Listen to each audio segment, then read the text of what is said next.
தந்தை, மகன், தூய ஆவியின் பெயராலே ஆமேன். மூவொரு கடவுளுடைய அருளும் ஆசீரும் பாதுகாப்பும் வழி நடத்துதலும் உங்களோடு இருப்பதாக. பொதுக்காலம் 5வது வாரம் சனிக்கிழமை. இயேசுவில் என் அன்பு சொந்தங்களே, நம் மீது அன்பு கொண்டு நம் தேவையை தனதாக மாற்றி அருள் புரிகின்ற ஆண்டவர் தாமே இந்த நாள் முழுதும் உங்களோடு இருந்து உங்களை பாதுகாத்து வழி நடத்துவாராக. உங்கள் வாழ்வின் தேவைகளை சந்திக்க அருள் புரிந்து ஆசீர்வதிப்பாராக. அவருடைய கரங்களை தவழ்கின்ற பிள்ளைகளாக இருக்க உங்களை வாழ்த்துகிறேன், உங்களுக்காக ஜெபிக்கின்றேன். அன்பு சொந்தங்களே, நாம் தூயோராகவும் மாசற்றோராகவும் வாழ்வதற்கு உலகம் தோன்றுவதற்கு முன்னே கடவுள் நம் ஒவ்வொருவரையும் முன்குறித்து வைத்தார் என்று சொல்லி பேசிய 1 போலடியார் சொல்லுகின்றார். நாம் கடவுள் சாயலை தாங்கி இருக்கின்ற பிள்ளைகள், கடவுளோடு இணைந்து வாழ்கின்ற பிள்ளைகள். அப்படி இருக்கின்ற பொழுது நாம் எப்போது பாவத்திற்கு அடிமையாக மாறுகின்றோம்?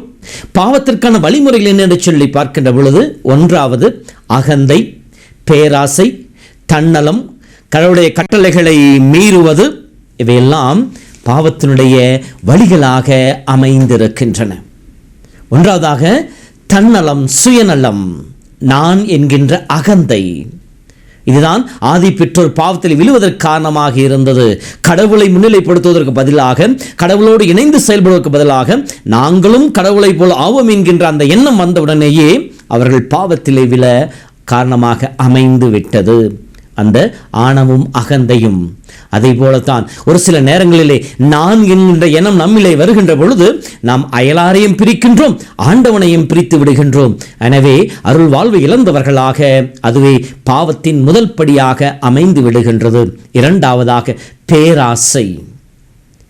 எனக்கு வேண்டும் என்பது ஆசை, ஆனால் எனக்கு மட்டும்தான் வேண்டும் என்பது பேராசை. தன்னலம், தனக்கு தேவையானது தேடிக்கொள்வது. ஆனால் பேராசை என்பது பிறருக்கு என்ன நடந்தாலும் பரவாயில்லை, என் தேவைகள் நிறைவு செய்யப்பட்டால் போதும், என் தேவைகள் நிறைவேற்றப்பட்டால் போதும் என்று வாழ்ந்து கொண்டிருக்கின்ற சூழ்நிலை. இந்த பேராசை தான் மனிதர்களை கடவுளிடமிருந்து முழுமையாக பிரித்து எடுத்து விடுகின்றது, பிரிந்து செல்ல அவனுக்கு காரணமாக அமைந்து விடுகின்றது. இயேசுவை பின்பற்ற விரும்பிய அந்த செல்வரான இளைஞன் அந்த செல்வத்தை விட்டுவிட, அந்த செல்வத்தின் மீது அவன் கொண்டிருந்த அந்த ஆசை அவனை கடவுளுடைய அன்பையும் இறையாட்சியும் பெறுவதற்கு தடையாக அமைந்து விட்டது. அடுத்ததாக கடவுள் கட்டளைகளை மீறுவது.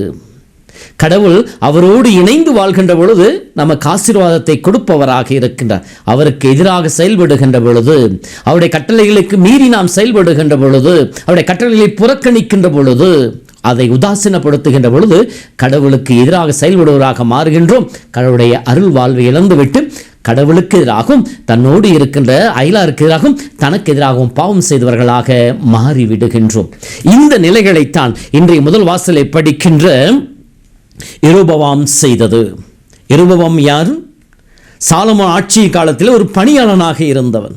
கடவுள் யெரொபெயாமை தேர்ந்தெடுத்து தான் பிரிக்கி இருக்கிற 10 குலங்களுக்கு அரசனாக ஏற்படுத்துவோம் என்று சொல்லி அவரை உயர்த்துகின்றார். இப்படி உயர்த்திய கடவுளை மறந்துவிட்டு தன்னை முன்னிலைப்படுத்த ஆரம்பிக்கிற யெரொபெயாம். இதோ மக்கள் எல்லாம் எருசலேமுக்கு சென்றால் அங்கே ரெகொபெயாமை சந்தித்து அவனை அரசரை ஏற்றுக்கொள்வார்கள், என்னை கொலை செய்கின்ற தன்னலம், அந்த சுயநலம் வர ஆரம்பிக்கின்ற பொழுது, ஆட்சி மீது பேராசை வருகின்ற பொழுது அவன் செய்வது என்ன?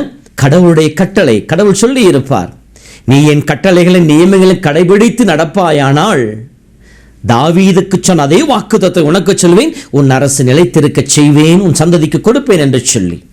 ஆனால் யெரொபெயாம் அந்த கடவுளின் கட்டளைகளை மீறுகின்றான், சமயத்தை பயன்படுத்த ஆரம்பிக்கிறான், மக்களுடைய நம்பிக்கை தனக்கு ஆதாயமாக பயன்படுத்த ஆரம்பிக்கின்றான். கடவுளுக்கு எதிராக பொற்சிலைகளை செய்கின்றான், தொழுகை மேடுகளை நிறுவுகின்றான், சிலைகளை செய்கின்றான். இதுதான் உங்களை மீட்ட கடவுள் என்று சொல்லி அதை வழிபட மக்களை தவறான வழிக்கு இட்டுச் செல்லுகின்றான். விளைவு என்ன? பாவத்தின் சம்பளம் மரணம். அவனும் அவனுடைய வீடும் அழிவதற்கு இது காரணமாக அமைந்து விட்டது, கடவுளுடைய அருளை இழப்பதற்கு காரணமாக அமைந்து விட்டது என்று சொல்லி அன்பு சொந்தங்களே, நம்முடைய வாழ்வை சிறு அலசி பார்ப்போம். தகுதியற்ற நம்மை கடவுள் அழைத்திருக்கின்றார், தன் ஆசீரை பொழிந்திருக்கின்றார், தன்னுடைய அற்புதமான கரங்கள் தவழ்கின்ற பிள்ளைகளாக நம்ம மாற்றி இருக்கின்றார். ஆனால் நாமோ நம்முடைய உடல் ஆசைகளுக்கும் இந்த உலகத்தின் தேவைகளுக்கும் நம்முடைய பேராசைக்கும் அல்லது நம்முடைய வாழ்வினுடைய சிற்றின்ப தேவைகளுக்குமாக ஆண்டவரை புறக்கணிக்கின்றோம், ஆண்டவரை விட்டு விலகிச் செல்கின்றோம். அப்போதைய ஆசை எனக்கு நிறைவேற்றப்பட்டால் போதும் என்று சொல்லி நிலையான சமாதானத்தை கொடுக்கின்ற நிலையான சந்தோஷத்தை கொடுக்கின்ற ஆண்டவனை விட்டு விலகிச் சென்று கொண்டிருக்கின்றோம். பாவத்திற்கு மேல் பாவத்தை செய்பவர்களாக மாறிக்கொண்டிருக்கின்றோம். பிறருடைய நம்பிக்கையை பயன்படுத்தி அதையே நமக்கு ஆதாயமாக மாற்றிக்கொண்டிருக்கின்றோம். பிறர் தவறு செய்வதற்கு, பிறர் இயேசுவை விட்டு விலகிச் செல்வதற்கு, பிறர் குற்றம் புரிவதற்கு நம்முடைய சொல்லும் நம்முடைய செயலும் ஒரு காரணமாக அமைந்து விடுகின்றன. நாம் பேசுகின்ற பேச்சுக்கள் எத்தனை நேரங்களில் பிறருக்கு இடர்களாக அமைந்திருக்கின்றன. நம்முடைய செயல்கள் பிறரை தவறி செல்வதற்கு காரணமாக அமைந்து விடுகின்றன. இயேசுவை புறக்கணிக்க நம்முடைய வாழ்வு ஒரு கருவியாக அமைந்து விடுகின்றது. இதன் வழியாக நாம் நம் வாழ்வை அழித்துக் கொள்கின்றோம். ஆகவே இந்த நேரத்தில் ஒருவேளை நாம் எருபோவை போல நன்றி இல்லாதவர்களாக, நம்மை தேர்ந்தெடுத்த கடவுளுக்கு, இந்த உலகில் ஆசிர்வதித்த கடவுளுக்கு நன்றி இல்லாதவர்களாக நம்மை முன்னிலைப்படுத்தி வாழ்ந்து இருந்தால் அதற்காக மன்னிப்பு கேட்போம்.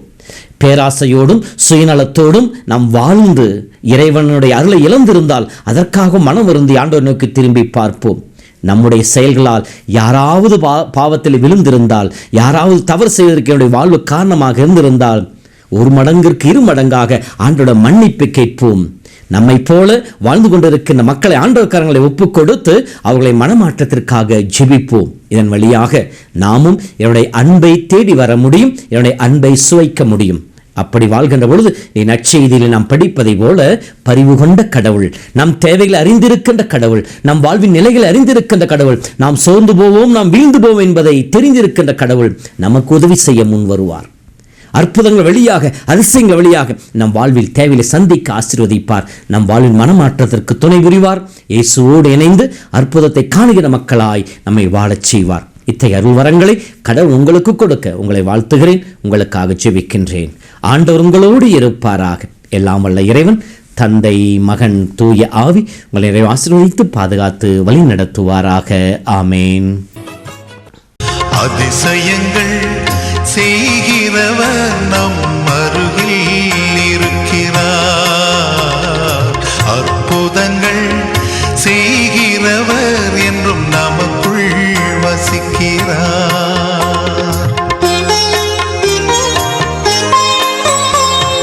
தண்ணீரை இரத்தமாய் மாற்றினார் அதிசயம். எகிப்து தண்ணீரை இரத்தமாய் மாற்றினார் அதிசயம். வெறும் தண்ணீரை திராட்சை ரசமாய்